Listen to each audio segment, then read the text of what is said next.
Hello crafty people, it's Sharon here. Happy New Year to everybody who's joining me here on my channel, and thank you for sticking with me whilst I took a little bit of a break over the Christmas period.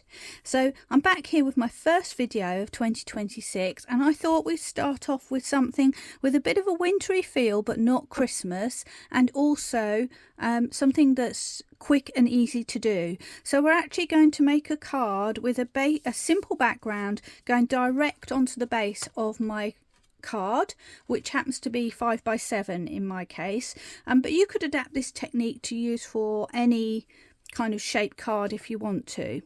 So what we're going to do is create a nice I don't know, sunset kind of background to go here that looks through, you're peeking through a forest.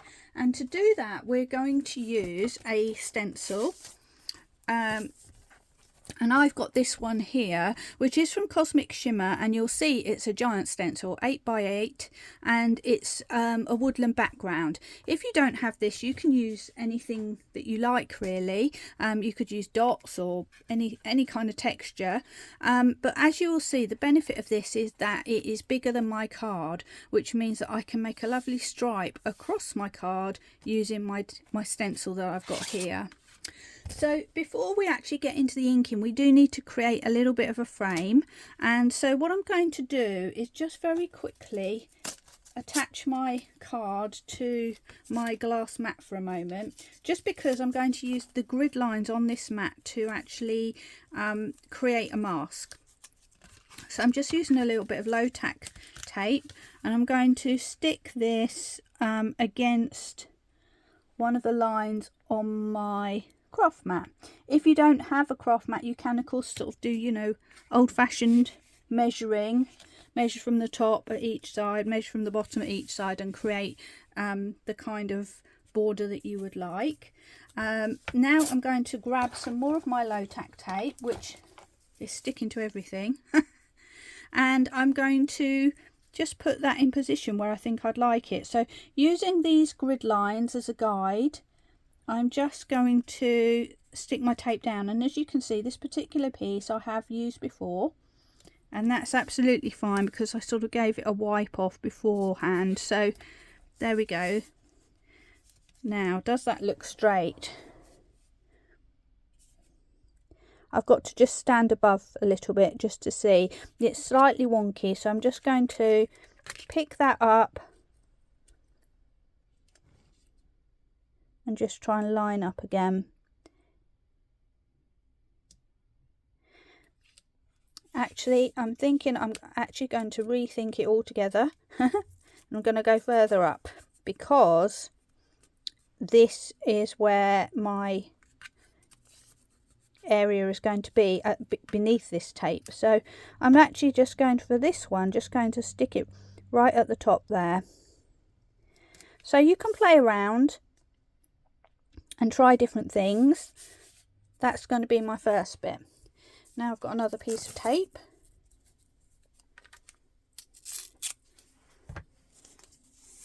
and now I'm going to define the bottom area.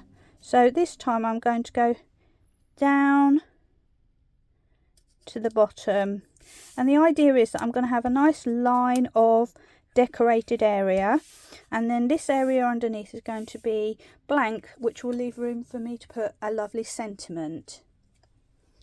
So with that in place, the next thing to do is to bring in my stencil, and as I mentioned, it is nice and big. So what I can do is just have a look at my stencil and see which areas I like, and I can then just put it in place. And sometimes it's just nice to just have a bit of tape to secure that in place as well. So I'm going to use something a little bit more sticky in this case. You can use whatever you've got, but I've got some Scotchgard removable tape. So I'm just going to put that at the top here, just so it's holding on a little bit. And we're about ready to go, other than I just want to get a bit of paper just to protect the lower part of my card. So this is just an old scrap of paper here that I'm bringing in. Lift up my stencil There we are. We can just place that underneath, knowing that that's going to protect the white area at the bottom. So now we're going to come in with some colours, and what you choose is entirely up to you, but I'm kind of going for, I don't know, a kind of sunset kind of situation, but with quite dramatic skies. So I've gone for Distress Oxides. I'm going Mustard Seed, Wilted Violet and Chipped Sapphire. And I'm going to start off with my Mustard Seed. And what's important here is to have just a little bit of card to the side that you can dab off on as well. And I'm going to pick some of that up. I'm kind of going to create the area where the sun is actually setting. So starting kind of roughly in the middle, I'm just going to put quite a strong area in there, a round circle-ish. And then I'm going to just start to work my way out, gradually fading, hopefully leaving a roughly the same gap at either side.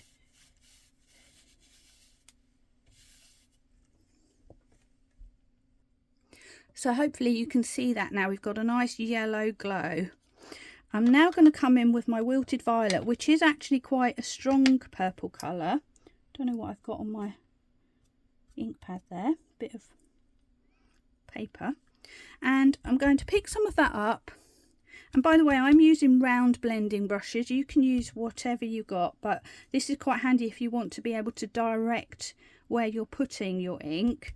And I'm going to block that off quite a lot, and I'm going to start to add some more of this around, but I'm not going quite into this yellow. I'm going up to the edge of it but not into it, and again creating kind of almost like we're doing a rainbow here.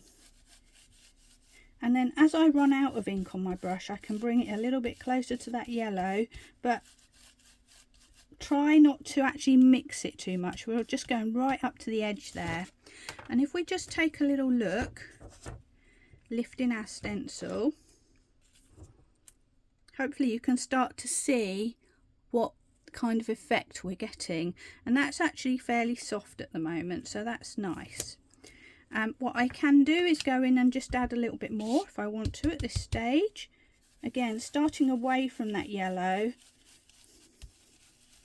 and blending towards it. Now if it's a little bit blotchy, it really doesn't matter, because you're not going to notice all of that when you actually look at the final scene. So, you know, don't be too hard on yourself. And also, if you are using Distress Oxides like I am, they are much more forgiving in terms of blending. So, you know, that's quite nice. And I've just picked up and used my blue brush for my purple. Never mind. That's another thing we try to do, is keep one brush for each colour type. And I am failing today, so never mind, but we'll just go with it. Right, now I'm coming in with Chipped Sapphire, and I'm going all the way up to the edges of my stenciled area, and this time I am crossing over with that purple, because these two will blend quite nicely. If I blend the purple and the yellow, I'll kind of end up with a brownish colour, which I don't really want. If I blend the purple and the blue, I'll end up with a deep sort of violet colour, which is kind of the sunset transition, if you like. So I'm quite more than happy with that. And with this one, we're kind of going into the darkness here, so I can afford to go in a little bit heavier.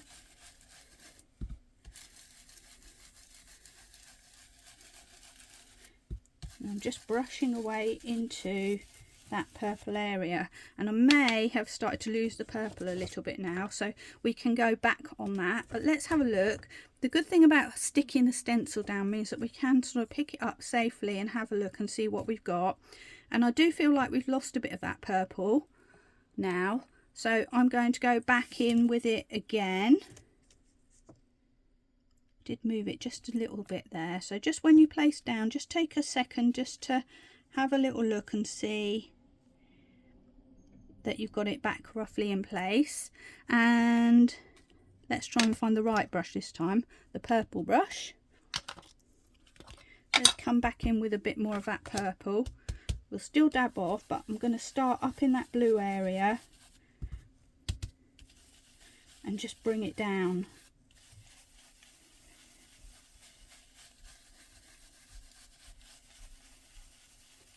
Okay, and then we've got some more depth going on, and we can just go backwards and forwards for a minute just with our blue and our purple, just to really give that some drama.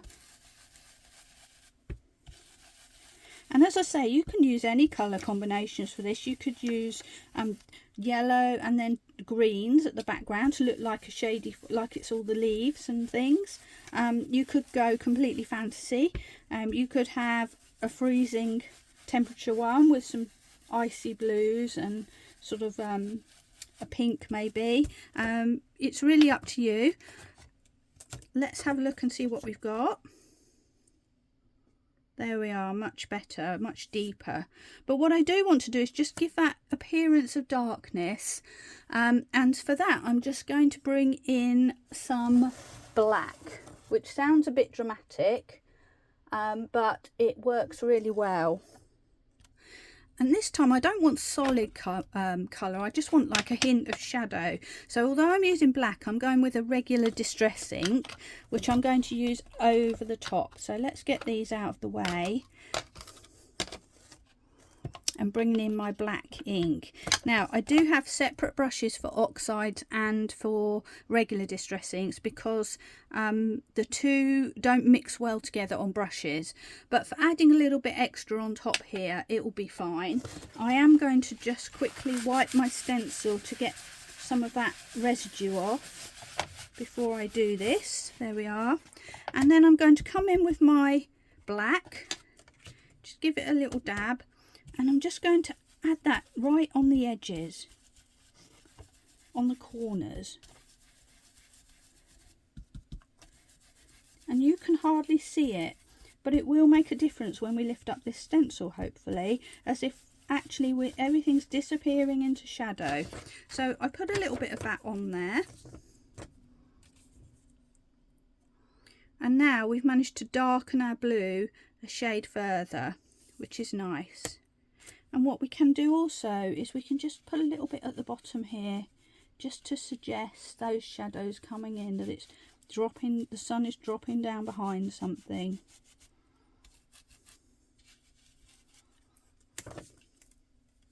And there we have our background. So let's get everything out of the way, and we can remove our stencil, our scrap paper, and start to reveal what we've created. So gently pulling away the tape,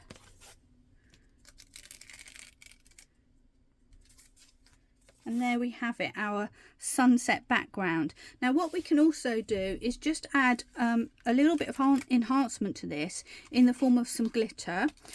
If it's a frosty kind of look you're looking for, you could go for a silver, but for me I'm just wanting to add a little bit of just general sparkle.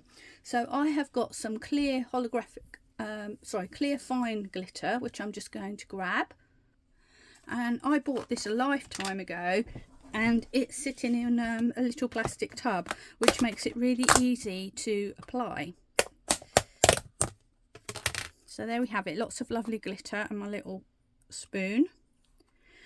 And what I'm going to do is I'm going to highlight some of these tree trunks. So taking a fine glue pen, so I've got a quickie glue, I'm just going to give that a little scribble, make sure it's working. Yep, you can feel the tackiness because you can't always see it. I'm going to draw some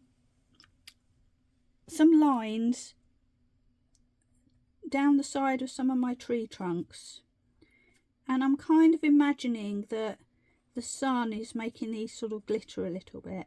So I'm just drawing roughly around the edges in the middle here.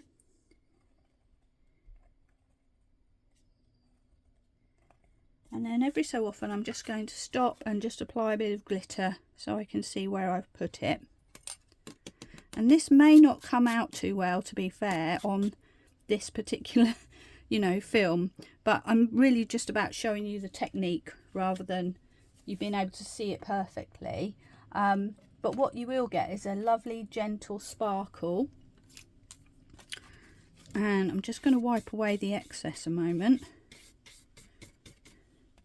And I'll bring it up, and I don't know, honestly don't know if you'll be able to see that or not. But basically I'm just adding some random sparkle to certain segments of this card, or this area. And I'm not being too careful about it. I'm going quite quickly. I'm not worrying if I don't catch every little area. We're just giving the idea of sparkle. But basically I'm kind of creating again the halo effect, the sort of sparkle in a rainbow shape.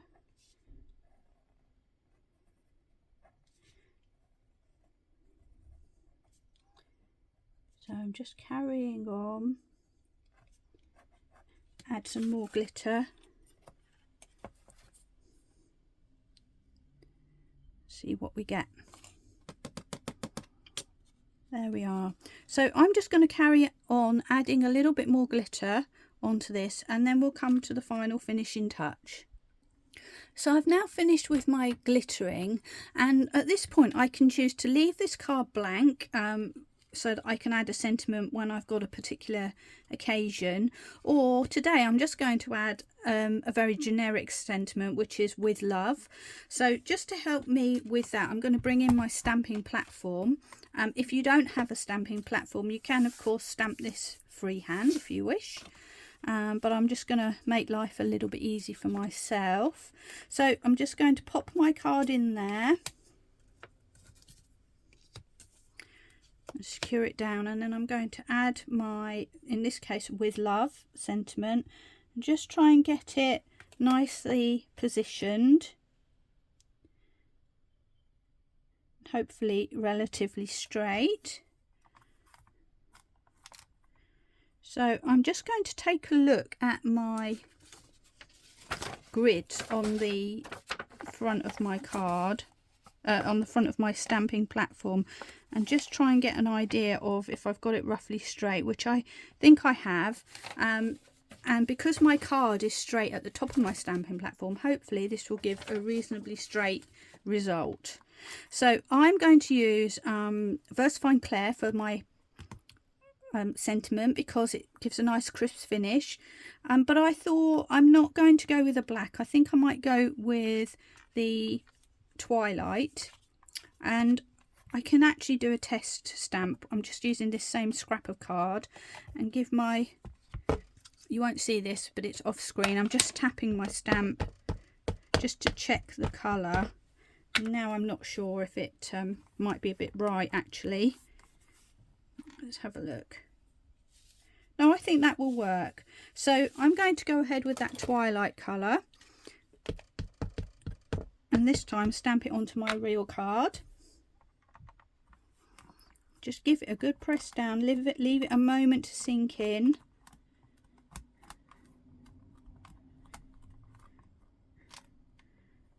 And the benefit of this is that we can go in for another stamp if we feel like we just want to solidify that a little bit more.